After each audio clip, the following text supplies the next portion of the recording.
Oke,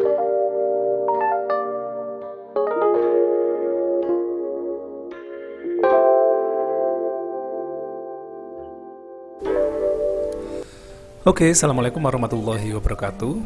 Salam sejahtera untuk yang beragama lain. Salam kompeten untuk guru dan dosen di Indonesia. Selamat datang kembali di channel Kelas Bersama, yaitu channel yang mengulas tentang dunia pendidikan dan perkembangan teknologi informasi. Oke, bagaimana kabar Anda hari ini? Semoga dalam keadaan sehat ya.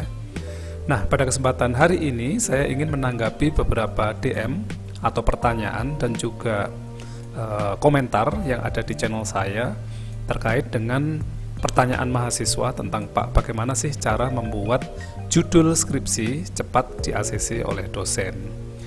Baik, saya akan menjelaskan beberapa cara berdasarkan pengalaman saya lebih dari 14 tahun menjadi dosen dan juga membimbing skripsi mahasiswa.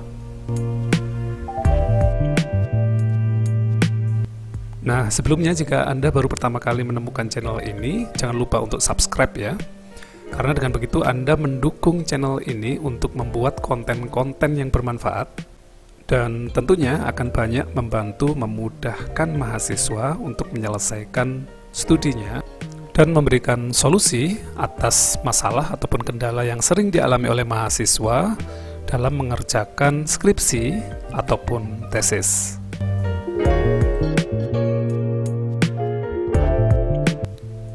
Nah, sebetulnya untuk membuat sebuah judul skripsi atau tesis itu tidak terlalu sulit ya. Tentu saja ketika Anda tahu bagaimana cara untuk membuatnya. Nah, ada anggapan bahwa judul skripsi itu harus menggunakan banyak variabel dan seterusnya. Saya kira itu salah ya. Judul skripsi nggak harus panjang, judul skripsi juga nggak harus rumit, dan pastinya judul skripsi nggak harus susah. Nah, kalau bisa gampang, kenapa harus dipersulit? Nah, berikut akan kita jelaskan satu persatu tahapan bagaimana cara membuat judul skripsi ataupun tesis yang benar dan tentunya sesuai dengan kaidah penulisan karya ilmiah. Sehingga mahasiswa tidak terlalu lama dalam menyelesaikan studinya, apalagi dalam mengerjakan skripsi ataupun tesis.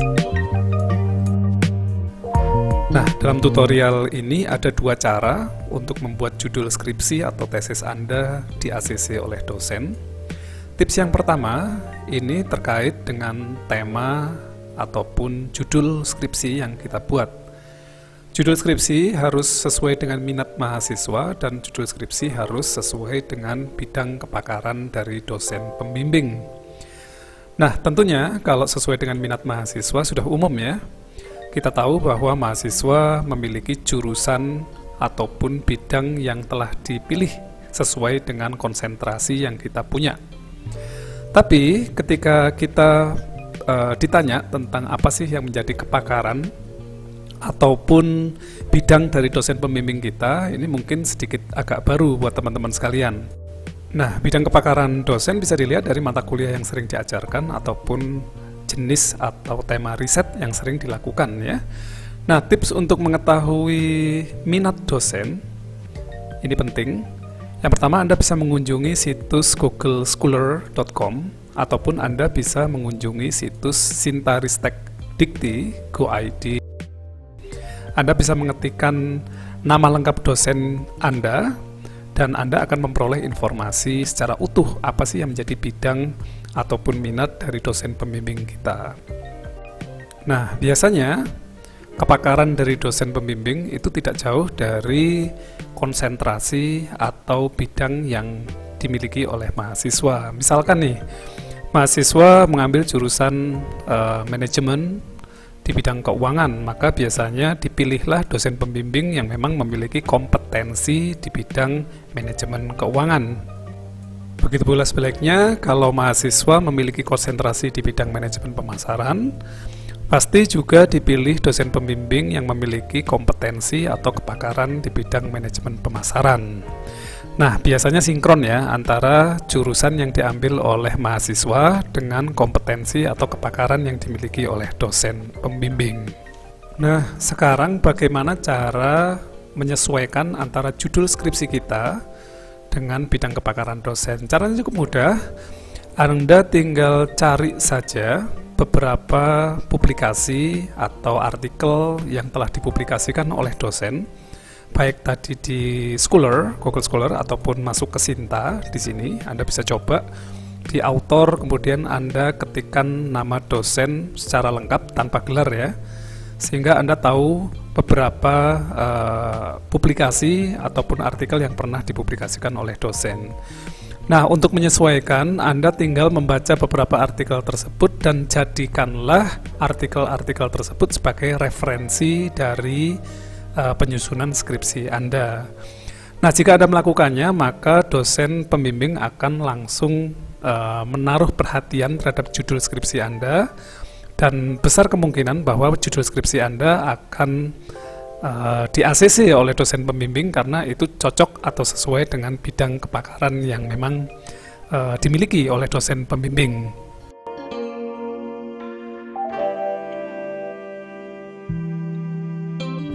Nah, untuk tips yang kedua, ini kita udah masuk pada ranah teknis ya. Di sini adalah beberapa tahap yang harus Anda lakukan untuk membuat judul skripsi sesuai dengan kaidah penulisan karya ilmiah ya. Dan tentunya kalau Anda mengikuti semua tahapan ini, saya yakin 90% dosen pembimbing akan setuju dengan usulan Anda atau ACC terhadap judul yang Anda ajukan.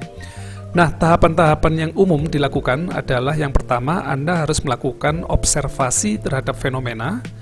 Yang kedua adalah Anda harus melakukan yang namanya kajian empiris, kajian teoritis, dan yang terakhir lebih baik jika Anda membuat sebuah review literatur secara singkat terhadap beberapa bahan yang telah Anda pelajari sebelumnya. Nah, untuk lebih jelasnya kita akan melakukan pengkajian satu persatu dari setiap tahap yang ada ya. Nah, tahapan yang pertama adalah observasi awal.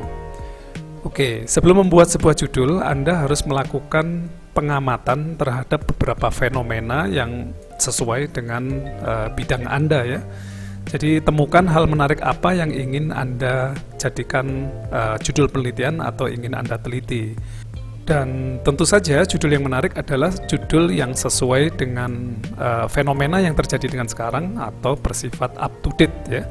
Jadi Anda tinggal temukan saja dari hasil observasi apa yang menjadi ketertarikan Anda untuk Anda jadikan penelitian.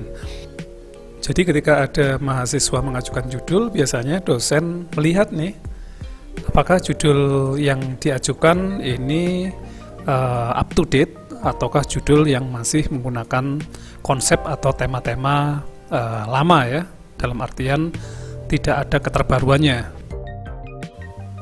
Nah, setelah Anda menemukan tema yang cocok sesuai dengan fenomena yang ada, berikutnya Anda perlu melakukan sebuah kajian empiris, yaitu temukan hasil-hasil penelitian atau jurnal yang sesuai, kemudian buatlah mapping hasil penelitian, dan temukan variabel yang sesuai dengan penelitian Anda.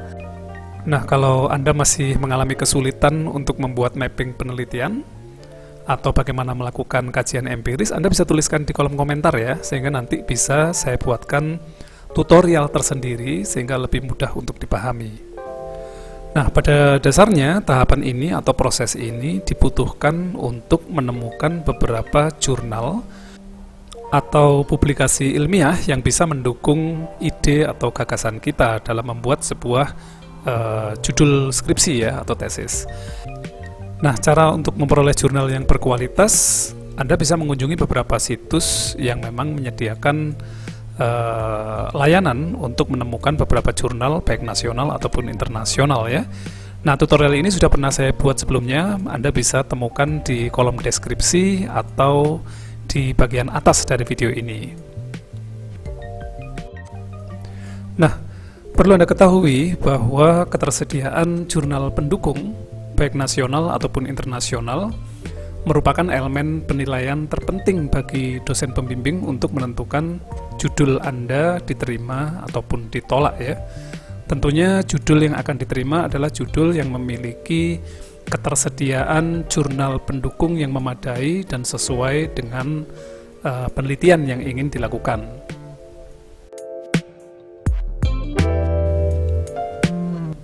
Nah, untuk tahap selanjutnya adalah kita melakukan kajian teoritis, yaitu terkait dengan teori-teori dasar atau teori utama yang menguatkan beberapa penelitian atau judul skripsi yang kita buat ya. Nah, cara untuk menemukan teori sebetulnya juga tidak terlalu sulit, teman-teman sekalian, bahwa teman-teman bisa langsung mengetikkan kata kunci dari teori yang kita butuhkan, misalkan teori tentang perilaku konsumen, atau teori tentang loyalitas, atau teori tentang beberapa hal terkait dengan kinerja keuangan. Anda tinggal ketikkan saja dan di mesin pencari Anda bisa menemukan banyak sekali teori yang bisa kita pergunakan sebagai dasar penelitian. Jadi sangat mudah ya teman-teman, tidak susah untuk menemukan teori yang bisa menjadi dasar kita dalam melakukan sebuah penelitian, baik itu skripsi ataupun tesis. Nah, untuk tahapan terakhir adalah kita membuat sebuah review literatur ya. Kita buat review terhadap seluruh literatur yang kita miliki. Kemudian kita coba untuk temukan beberapa konsep atau gagasan dari hasil review literatur. Tentunya tingkat kedalaman dan kualitas reviewnya tidak sama ya antara skripsi dengan tesis.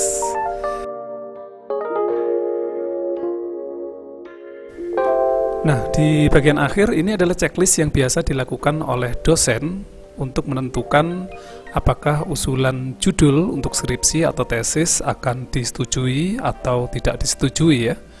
Nah, yang pertama adalah untuk memastikan bahwa judul skripsi itu sudah sesuai dengan bidang atau minat mahasiswa.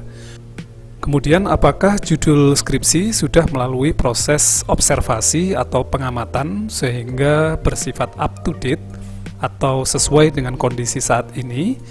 Kemudian judul skripsi atau tesis sudah melalui kajian empiris, kajian teoritis, ataupun sudah melampirkan beberapa review terhadap literatur yang dipergunakan ya. Tentunya tidak semua harus terpenuhi, paling tidak ada sebagian besar dari checklist ini sudah dilakukan oleh mahasiswa, maka dosen akan mengambil keputusan bahwa pengajuan judul mahasiswa akan di ACC atau disetujui. Nah, jika Anda memiliki pertanyaan, Anda bisa tuliskan di kolom komentar. Jangan lupa untuk like dan subscribe channel ini, dan bagikan jika Anda menyukai video ini. Oke? Kurang lebihnya mohon maaf. Wassalamualaikum warahmatullahi wabarakatuh.